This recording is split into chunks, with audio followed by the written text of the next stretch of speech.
Dans le mouvement du développement personnel et de la spiritualité, on va souvent retrouver un terme éveil. Et donc, on va chercher souvent à atteindre cet éveil. Et j'aimerais revenir sur cette terminologie en lien avec les mouvements ascendants et descendants. Quand on va souvent faire le lien avec l'éveil, on va souvent parler du mouvement de la terre au ciel, cette notion pour moi d'inspiration, c'est-à-dire de revenir à une forme d'essence personnelle. Pour moi, cette essence, elle est souvent illustrée par les Bouddhas, parce qu'il y en a eu plusieurs. On va souvent parler du 28e, Siddhartha Gautama, qui a atteint un éveil sous un arbre et après qui a apporté son enseignement, et de là serait né le bouddhisme. Cette notion de cycle de vie ascendant, si tu es dans cette dynamique de vie, eh bien c'est un petit peu de se décrocher de la matérialité, de la matérialisation et d'aller s'élever davantage vers son être profond, vers son essence et du coup d'avoir vraiment ce mouvement donc d'ascension. Donc cette ascension, c'est une forme de mouvement global aujourd'hui pour l'humanité parce qu'on s'est beaucoup incarné, on s'est beaucoup relié à la matérialité, à nos structures, à notre survie et ça, eh bien aujourd'hui, on a besoin de revenir à notre essence beaucoup plus céleste.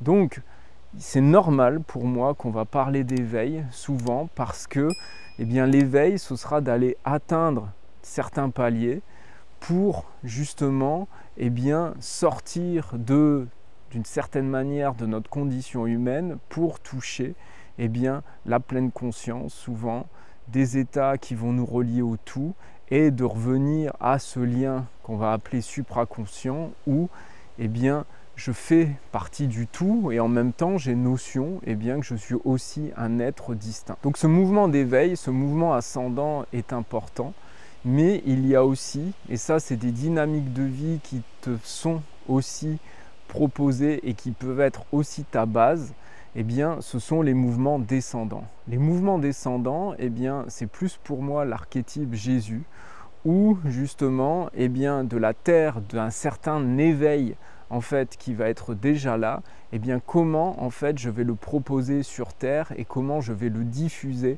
sur terre. Et ça, pour moi, ça a été une des missions de Jésus, c'est-à-dire de divulguer son enseignement. Et c'est pas quelqu'un pour moi qui a eu la même dynamique de vie que Bouddha, parce que Bouddha, c'était vraiment pour moi un élément, un être, une personne qui était enfermée dans une forme de condition humaine, qui s'est élevée, qui a essayé de trouver une vérité en elle pour après aussi en apporter un certain enseignement. Mais ce mouvement ascendant, c'est vraiment de sortir de cette condition, de cette séparation en général pour se relier au global. Alors que pour moi, Jésus, l'archétype Jésus, le prophète, l'être, quel que soit le lien qu'on peut avoir avec le Christ, cette notion christique, eh bien c'est du ciel à la terre. C'est-à-dire comment justement cette énergie, eh bien je l'incarne. Comment j'incarne ce sacré. Et donc on a aussi dans le mouvement ascendant et dans le mouvement descendant eh bien, une complémentarité, comme une inspiration où on va revenir à notre essence et après une expiration de notre essence, eh bien, on va être aussi dans une manifestation, on va être dans une création. Donc, quelles que soient les dynamiques de vie, pour moi, on a toujours des mouvements ascendants et on a toujours des mouvements descendants. Parce qu'après certains éveils, quels qu'ils soient, quand on se relie à notre être, eh bien, c'est aussi des choses qu'on a envie de partager au monde en général. Et quand aussi on a fait eh bien, un mouvement très de matérialisation, de manifestation, à un certain moment, on a besoin de nous relier, de se relier davantage à notre être profond. Ce qui est important pour moi, c'est que tu sois attentif aussi à ton mouvement de vie global, parce qu'il y a une complémentarité, on peut rester dans notre zone de confort. Il y a des personnes, par exemple, qui vont être très reliées, qui vont être très connectées, qui ont vraiment pour moi un savoir, une vibration qui est très haute, qui est très élevée, mais en même temps, eh bien, elles ont du mal à descendre. Et donc, il peut y avoir des moments, des refus d'incarnation, parce que c'est un peu, je suis né au mauvais endroit, je ne suis pas sur la bonne planète, et d'une certaine manière, eh bien, il y a quelque chose qui est difficile à vivre parce qu'il y a une descente d'une certaine manière qui ne se fait pas. Et à cet endroit-là, pour moi, l'éveil, eh bien, c'est un moment aussi de s'incarner.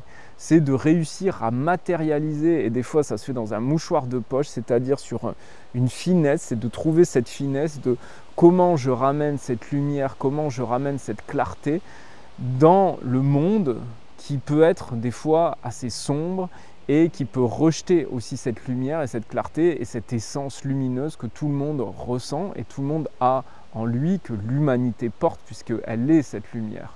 Donc bien comprendre que les dynamiques, eh bien, à un moment, elles sont complémentaires et qu'il y a quand même pour moi un sens de vie, un chemin de vie en général qui est plutôt ascendant ou qui est plutôt descendant.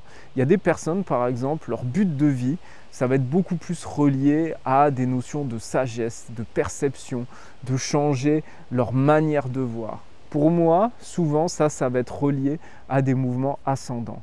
Il y a aussi toute une dynamique de personnes qui est là pour vivre une certaine abondance, pour créer, pour diffuser quelque chose. Et là, pour moi, on est beaucoup plus dans un mouvement descendant.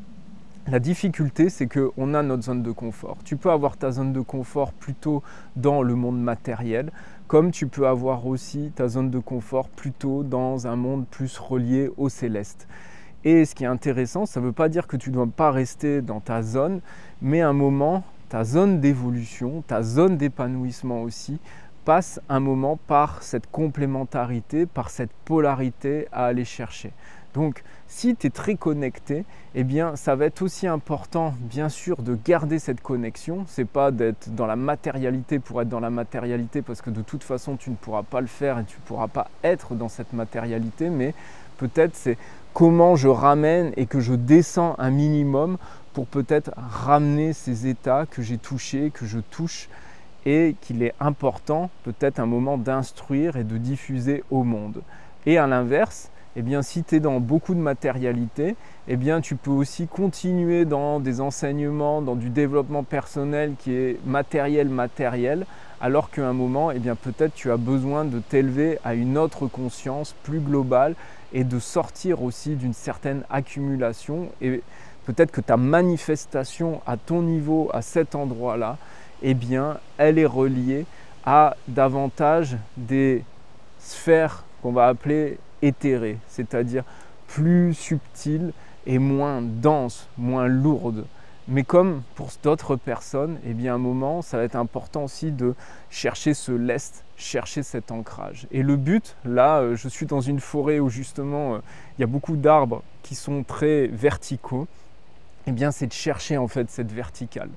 Chercher cette verticale pour, je pense, créer de toute manière avec cette dynamique justement, cette reliance entre le ciel et la terre et de pouvoir avoir ce rayonnement.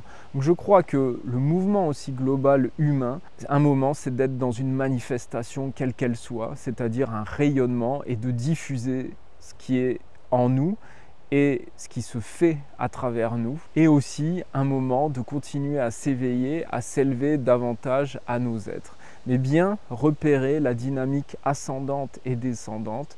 Et si à un moment, en termes d'épanouissement, eh bien, tu suis des enseignements qui sont aussi beaucoup dans ta zone, eh bien, peut-être qu'à un moment, il faut que tu ailles davantage dans des mouvements qui vont du ciel à la terre ou à l'inverse de la terre au ciel. Mais comme toute dynamique de vie, en général quand on a un cheminement à un moment, eh bien on a une vague aussi qui va être descendante et qui va changer de cycle. Donc pour moi on a notre mouvement de vie global, mais à l'intérieur de ce mouvement de vie global, eh bien il y a plein de cycles. Donc pour résumer, eh bien tu as des cycles ascendants et descendants, certainement dans un cycle plus global qui est soit ascendant ou soit descendant, et de conscientiser ce mouvement et de t'y relier et de comprendre et de cerner aussi où tu es et qu'est-ce qui pour toi est complémentaire va t'aider à aller chercher cette dynamique de mouvement et de création, d'épanouissement.